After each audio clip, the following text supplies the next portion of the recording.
हर हर महादेव। आप सभी का स्वागत है मेरे चैनल पर। तो आज की जो कथा है, जो आज का जो विषय है वो बहुत ही रोचक है।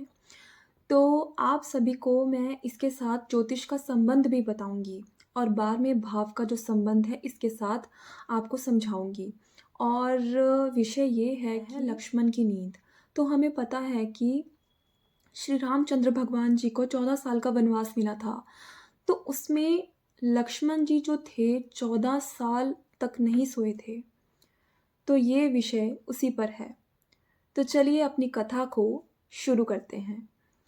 तो जब भगवान श्री रामचंद्र को 14 साल का वनवास मिला तो उनकी पत्नी सीता ने भी उस वनवास को खुशी खुशी स्वीकार कर लिया।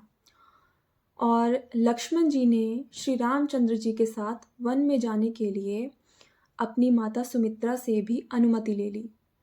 पर लक्ष्मण को अपनी पत्नी उर्मिला की बहुत चिंता सता रही थी और उनके मन में ये आ रहा था कि मैं उसे कैसे कन्विंस करूँगा। और उनके मन में सवाल उठ रहे थे कि वो मेरे साथ जाने की ज़िद ना करे। और ये वाले प्रश्न जो थे लक्ष्मण जी के दिमाग में आ रहे थे और वो सोच रहे थे कि वो कहेंगी, यानी कि उनकी पत्नी उर्मिला उनसे कहेंगी कि अगर माता सीता श्री रामचंद्र भगवान के साथ जा सकती हैं तो मैं आपके साथ क्यों नहीं जा सकती। तो ये सारे प्रश्न जो थे लक्ष्मण जी के दिमाग में आ रहे थे।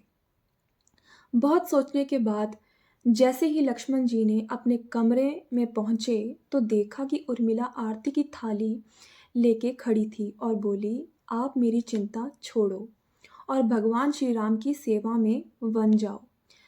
मैं आपको नहीं रोकूंगी, मेरी वजह से आपकी सेवा में कोई बाधा नहीं आनी चाहिए, इसलिए मैं आपके साथ जाने की जिद नहीं करूंगी।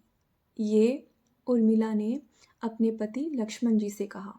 तो ऐसे ही पत्नियां अगर अपने पति के दिल की बात जान लें तो इससे बड़ी पतिव्रता धर्म की और क्या बड़ी बात हो सकती है। तो इसी के साथ लक्ष्मण जी 14 वर्ष के लिए श्री रामचंद्र भगवान और सीता माँ के साथ वनवास चले गए और उर्मिला ने उस दौरान एक तपस्वी की तरह घोर तपस्या की। लक्ष्मण जी वन में प्रभु श्री राम और माता सीता की सेवा में कभी नहीं सोए 14 वर्ष, और उर्मिला ने भी कभी अपने महल के द्वार बंद नहीं किए और जागती रही सारी रात और दिए की लौ को भी बुझने नहीं दिया। मेघनाद से युद्ध करते समय जब लक्ष्मण जी को शक्ति प्राप्त हो जाती है और हनुमान जी उनके लिए संजीवनी का पर्वत लेकर अयोध्या लौट रहे थे, तो इसी के साथ भरत ने उन्हें राक्षस समझकर बाण चला दिया और हनुमान जी पृथ्वी पर गिर पड़े। तो मूर्छा खुलने पर हनुमान जी ने सारी कथा जो थी वो भरत को सुना दी और उन्होंने बताया कि सीता माता को रावण ने हर लिया है और लक्ष्मण मेघनाद से युद्ध में मूर्छित हो गए हैं।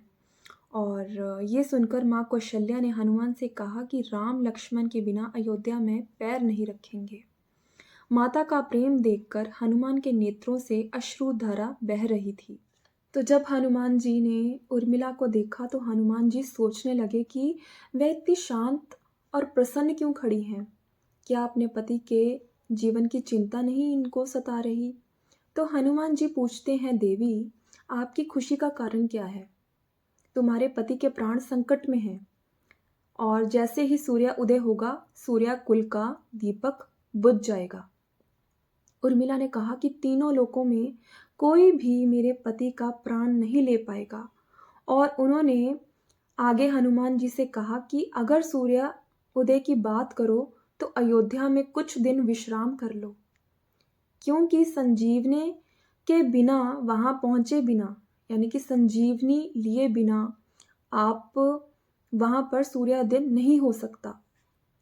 भगवान श्री राम मेरे पति के प्राणों की रक्षा के लिए हैं, क्योंकि वे योगेश्वर प्रभु श्री राम की गोद में लेटे हुए हैं, इसलिए काल भी उन्हें छू नहीं सकता। तो मैं इसका अर्थ समझाऊंगी आपको। मेरे पति वन में चले गए और पिछले 14 वर्षों से अपने भाई और भाभी माँ के प्रति भक्ति और प्रेम के कारण सोए नहीं हैं। उन्होंने न सोने का प्रण लिया था भगवान राम ने अभी युद्ध में अपना जादू ही चलाया था ताकि लक्ष्मण थोड़ी देर सो सकें और मेघनाथ सोचेगा कि ये उसकी शक्ति के कारण है। लक्ष्मण मूर्छित हो गए। दरअसल लक्ष्मण भगवान राम की गोद में आराम कर रहे हैं। राम मेरे पति की हर सांस और दिल की धड़कन में है। राम उनके खून की हर बूंद में है। और जब उनके शरीर और आत्मा में केवल राम है, तो कोई मेरे पति को कैसे नुकसान पहुंचा सकता है। इसलिए हे हनुमान जी, आप चिंता न करें, सूरज नहीं उगेगा। तो ये थी आज की कथा। आशा करती हूँ कि आपको कथा पसंद आई होगी।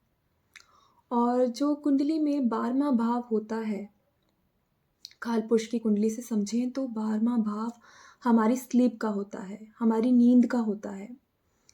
अगर किसी को रात में नींद नहीं आती या आप सोने में सक्षम नहीं होते, तो आपको क्या करना चाहिए कि हमेशा प्रकृति की गोद में आत्मसमर्पण करना सबसे अच्छा होता है। तो ये थी आज की मॉरल ऑफ द स्टोरी। तो चैनल पे न्यू है तो प्लीज़ सब्सक्राइब करना मत भूलना, लाइक करना मत भूलना। तब तक के लिए हर हर महादेव।